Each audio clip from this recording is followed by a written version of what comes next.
नमस्कार, मैं विजय आप सभी का स्वागत करता हूं इंडियन खबरची पर।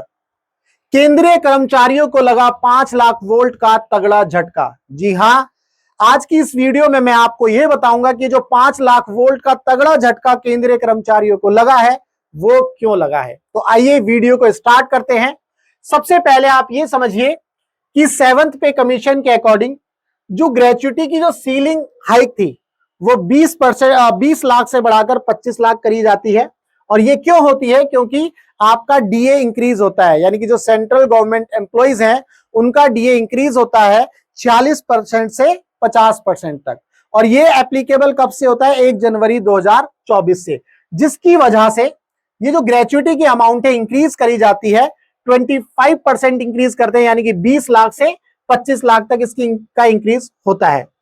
तो इसके लिए या इस इंफॉर्मेशन के लिए ईपीएफओ एक सर्कुलर जारी करता है और वो सर्कुलर जारी होता है 30 अप्रैल 2024 को। यहां पर आप देख सकते हैं, circular on enhancement of gratuity on account of DA rising bye 50%। जब आपका डीए 50% इंक्रीज होता है तो उस केस में आपका जो ग्रेच्युटी का अमाउंट है वो इंक्रीज होता है। यहां पर सर्कुलर का पीडीएफ अवेलेबल नहीं है, पहले ही अवेलेबल था। अब इसको क्या किया, इसको जो है वापस ले लिया गया है ईपीएफओ ने। क्यों वापस लिया इसको भी जानने की कोशिश करेंगे। चलिए वापस खबर पर आते हैं। ये जो ग्रेच्युटी की अमाउंट है, बेसिकली ये जब जो डीए है वो इंक्रीज होता है 1 जनवरी 2024 से एप्लीकेबल होता है, तो उसी दिन से आपका जो है कुछ अलाउंसेस होते हैं, वो अलाउंसेस भी ऑटोमेटिकली क्या होते हैं, इंक्रीज हो जाते हैं। तो इसको समझते हैं।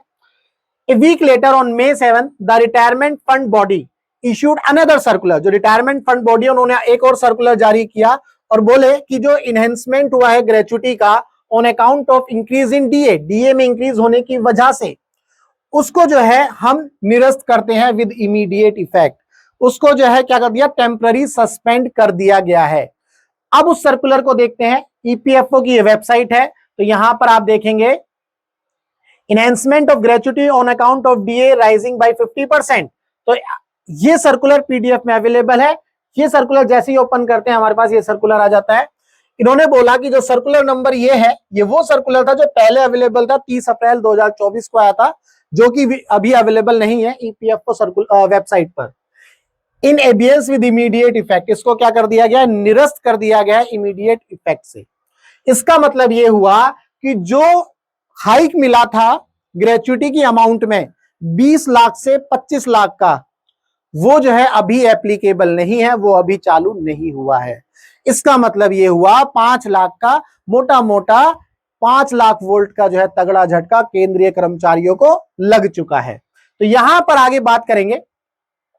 The circular has been signed by K Suman, जो भी वो सर्कुलर था, यहां पर शायद इनका नाम लिखा है, ये है के सुमन। ठीक है जी।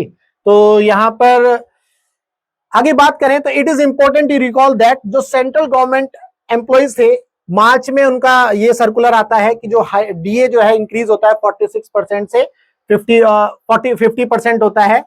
तो इसमें जो है 50 लाख एम्प्लॉइज को फायदा होगा और 67 लाख जो है पेंशनर्स हैं, जो रिटायर हो चुके हैं, जो पेंशन लेते हैं, उनको भी फायदा होगा।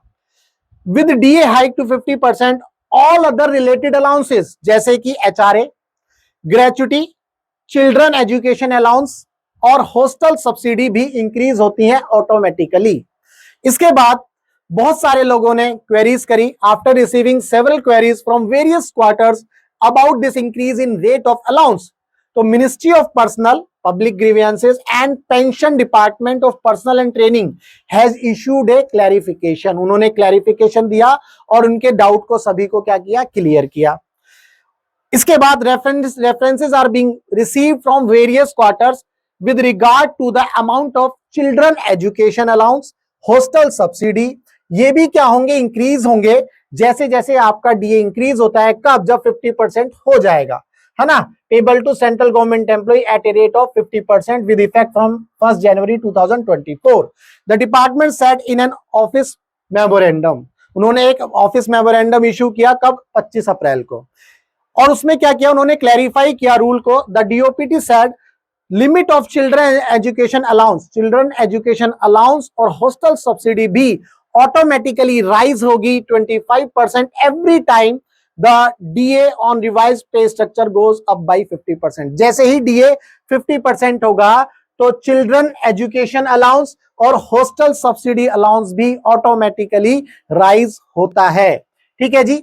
As per the rule, gratuity limit and other allowances automatically get revised whenever DA hits the ceiling of 50%. With DA hike, it was also speculated that following this revision, the DA would be merged with basic.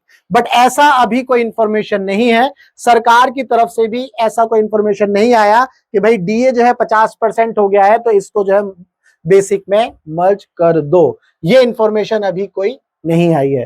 तो दोस्तों ये थी आज की इस video में basically ये बताया गया ईपीएफओ ने पहले एक सर्कुलर जारी किया, चूंकि आपका जो है डीए इंक्रीज होता है 46% से 50% तक और वो एप्लीकेबल होता है 1 जनवरी 2024 से। तो ईपीएफओ ने एक सर्कुलर निकाला, उसमें बोला कि भाई आपकी ग्रेच्युटी की जो अमाउंट है वो भी बढ़ा दी गई है 20 लाख से 25 लाख। पहले बोल दिया बढ़ा देते हैं और फिर जो है एक और सर्कुलर निकालते हैं कि नहीं जी नहीं, वो जो सर्कुलर निकाला था वो उसको हम निरस्त करते हैं, उसको हम जो है ऑपरेशन नहीं कर उसको ऑपरेट नहीं करेंगे, है ना।